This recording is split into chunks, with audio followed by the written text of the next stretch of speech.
Morning students, आज की online classes में आपका स्वागत है। स्टूडेंट्स, टॉपिक रहेगा हमारा वही बिहारी के दोहे। आज का दोहा है फर्स्ट।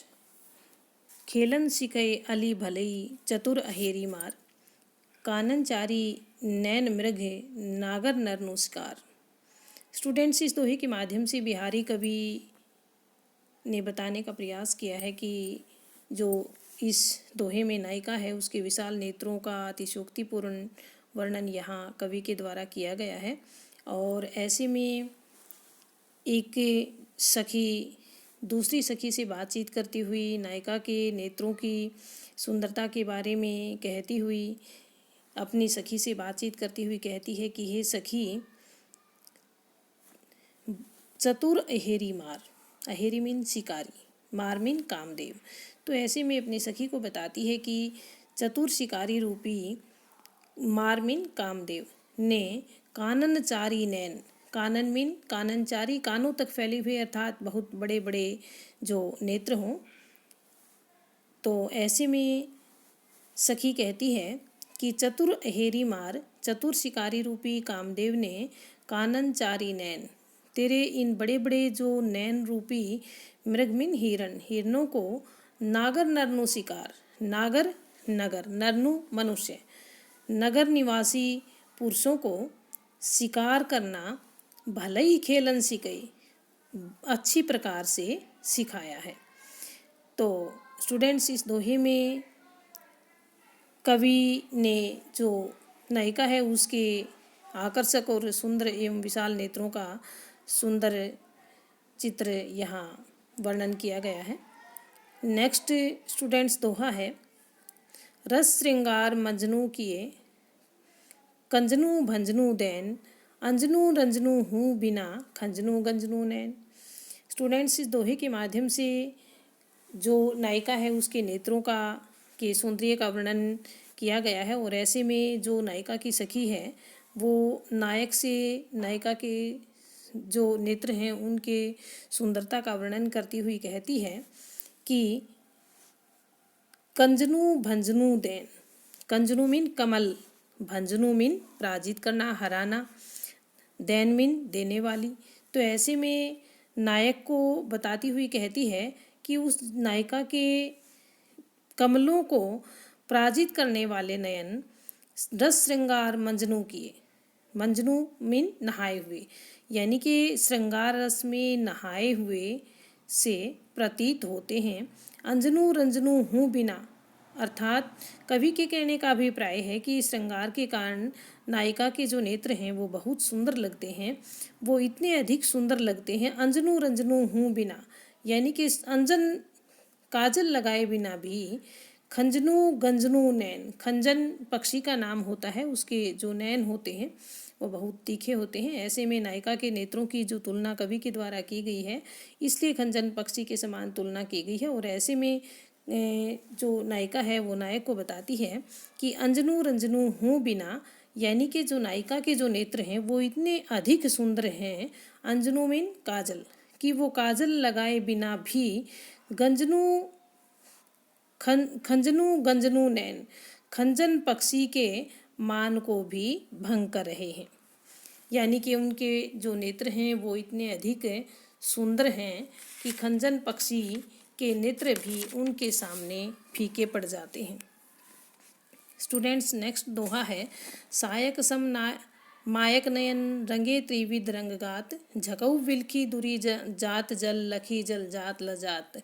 इस में नायिका के नेत्रों की शोभा का वर्णन करते हुए नायिका कहती है, नायक से कहती है, नायक के से उनके नेत्रों की सुंदरता का वर्णन बखान करती हुई कहती है कि हे नायक, सायक सम मायक नयन, यानी कि उस नायिका के नेत्र, सायक मीन संध्याकाल, मायक मीन मायावी, उस नायिका के जो नेत्र हैं वो संध्याकाल की तरह मायावी हैं। रंगे त्रिविध रंगात, जिस प्रकार संध्या के समय में आकाश में सफ़ेद, काला और लाल तीनों रंग दिखाई देते हैं, उसी प्रकार रंगे त्रिविध रंग गात, नायिका की आंखों में भी ये तीनों रंग देखे जा सकते हैं। जखौ विलखी दुरी जात जल, जखौ मीन मछलियाँ, विलखी मीन व्याकुल, दुरी जात जल, दुरी जात मीन छिपना, जल मीन जलाशय में, लखी मीन देखकर जलजात, कमल लजात मीन क्या है, शर्मिंदा होना, संकुचित होना। तो ऐसे में नायिका की सखी नायक से कहती है जखौ विलखी दुरी जात जल, कि हे नायक, नायिका की जो आँखें हैं वो इतनी अधिक सुंदर हैं कि जखौ विलखी, उनकी चंचलता को देखकर मछलियाँ भी, जखौ मीन मछलियाँ भी दूरी जात, जल में छिप जाती हैं। लखी जल जात लजात, और उनके नेत्रों को देखकर खिले हुए कमल भी अपने आप को संकुचित महसूस करते हैं। अर्थात कवि के कहने का अभिप्राय है कि नायिका की जो आँखें हैं उनका सौंदर्य इतना अधिक है कि मछली और कमल के फूल भी उनसे संकुचित महसूस करते हैं। स्टूडेंट्स, नेक्स्ट दोहा है, बर जीते सरमैन के ऐसे देखे मैंने, हरिणी के नैनानु तई हरिणी के ए नैन। इस दोहे के माध्यम से नायिका के नेत्रों का मनोहारी वर्णन कवि के द्वारा किया गया है। और ऐसे में नायिका की जो सखी है, नायिका के नेत्रों के बारे में श्री कृष्ण से बातचीत करती हुई कहती है, उन्हें उनकी नेत्रों की आभा का वर्णन करते हुए बताती है कि ऐसे देखे मैंने, कि हे श्री कृष्ण, मैंने इस प्रकार के नैन, इतने सुंदर नैन आज तक नेत्र नहीं देखे। बर जीते सर मैन के, इन्होंने तो, मैन मीन कामदेव, कामदेव के, सरमिन बाण, कामदेव के बाणों को भी बरमिन जबरदस्ती पराजित कर लिया है, जीत लिया है। क्या है, पराजित कर दिया है, अर्थात उनको जीत लिया है। अर्थात कवि के कहने का भाव है कि नायिका के जो नेत्र हैं उनका प्रभाव है जो कामदेव के बाणों से भी अधिक है, इसलिए उनकी सुंदरता का बखान यहाँ नायक अर्थात श्री कृष्ण को बताते हुए नायिका की सखी कहती है, हरिणी के नैनानु ते हरिणी के नैन, कि ये नैन हरिणियों के नैनों से भी कहीं अधिक सुंदर हैं। स्टूडेंट्स, नेक्स्ट जो दोहा है, अंग अंग नघ जगमत दीप सिखासी दे है, दिया बढ़ाए हूँ रहे बड़ो उजारो गे है। इनमें नायिका के रूप सौंदर्य का वर्णन किया गया है। और ऐसे में नायिका की जो सखी है वो नायक को नायिका की सौंदर्य का बखान करती हुई कहती है, अंग अंग नघ जगमगात दीप सिखासी दे है, कि नायिका का जो प्रत्येक अंग अंग है, नघ जगमग, यानी कि नघ मीन आभूषण, जगमग, जगमगत मीन जगमगाना, सुशोभित होना। तो ऐसे में अंग अंग नघ जगमगत दीप सिखासी देह, नायिका के अंग प्रत्यंग से आभूषणों में जड़े हुए नगीनों की शोभा जगमगा रही है। अर्थात उनका जो संपूर्ण शरीर है दीप सिखासी देह है, यानी कि दीपक की लौ के समान सुशोभित हो रहा है। दिया बढ़ाए हूँ, बढ़ाए मीन बुझाना, दिया मीन दीपक, रहे बड़ो उजियारो गे है, गेह मीन घर में। तो ऐसे में उनके रूप सौंदर्य का वर्णन करते हुए नायिका की जो सखी है वो नायक से बताती है कि रात के समय अगर दीपक बुझा दिया जाए तो भी बड़ो उजियारो गे है, उनके घर में अत्यधिक प्रकाश फैला रहता है। स्टूडेंट्स, नेक्स्ट दोहा है, छूटी न शिशुता की झलक झलक्यो जोबनु अंग, दीप्ति देह दुहुन मिली दीप्ति तापता रंग। इस दोहे के माध्यम से नायिका की जो सखी है वो नायिका के रूप सौंदर्य का वर्णन करती हुई कहती है कि नायिका श्री कृष्ण से बताती हुई कहती है कि छुटी ने शिशुता की झलक, झलक्यो जो बन्नू अंग।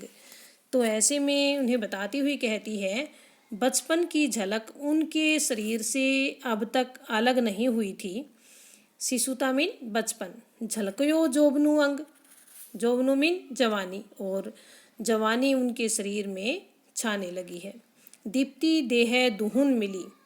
तो ऐसे में नायिका की सखी बताती हुई कहती है कि बचपन और जवानी, दीप्ति देह दुहुन, दुहुन मीन दोनों, यानी कि बचपन और जवानी, इन दोनों के मिलन से उनके शरीर की चमक दीप्ति तापतारंग, यानी कि तापता अर्थात धूप छा नामक जो रेशमी कपड़ों की भांति दिखाई देती है।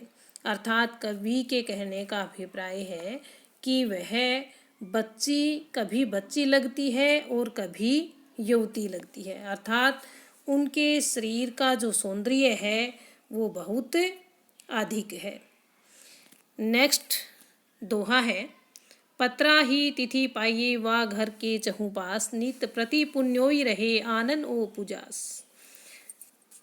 स्टूडेंट्स, इस दोहे के माध्यम से नायिका की जो सखी है, नायक के मुख की जो कांति है, जो आभा है, उसका वर्णन करती हुई कहती है, नायक से बताती हुई कहती है उनके मुख की आभा का वर्ण के बारे में कि हे नायक, पत्रा ही तिथि पाइये वा घर के चहु पास, नित प्रति पुण्योई मीन पूर्णिमा, आनन ओ पूजा उजास, आनन मीन मुख। उस नायिका के घर के चारों ओर, वा घर के चहु पास, उस नायिका के घर के चारों ओर आनन ओप उजास, उसके मुख की कांति के कारण नित प्रति पुण्योई रहे, प्रतिदिन पूर्णिमा ही छाई रहती है। पत्रा ही तिथि पाइये, इसलिए वहाँ तिथि आदि का पता क्या है, या पत्र पंचांग आदि देखकर ही पता चलता है। पत्रा ही तिथि पाइये, तो ऐसे में नायिका कहती है कि घर के चहुपास, यानी कि उसके घर के आसपास आनन ओप उजास, उसके मुख की आभा के कारण नित प्रति पुण्योई रहे, प्रतिदिन पूर्णिमा जैसा प्रकाश प्रकाशित होता रहता है। पत्रा ही तिथि पाइये, इसलिए वहाँ आसपास में तिथि का अगर पता लगाना है तो वो पंचांग देखकर ही पता लगाया जा सकता है। तो स्टूडेंट्स, इस दोहे के माध्यम से कवि ने नायिका के मुख की कांति का वर्णन किया है। और स्टूडेंट्स, आज के लिए बस इतना ही। तब तक के लिए thanks and have a good day.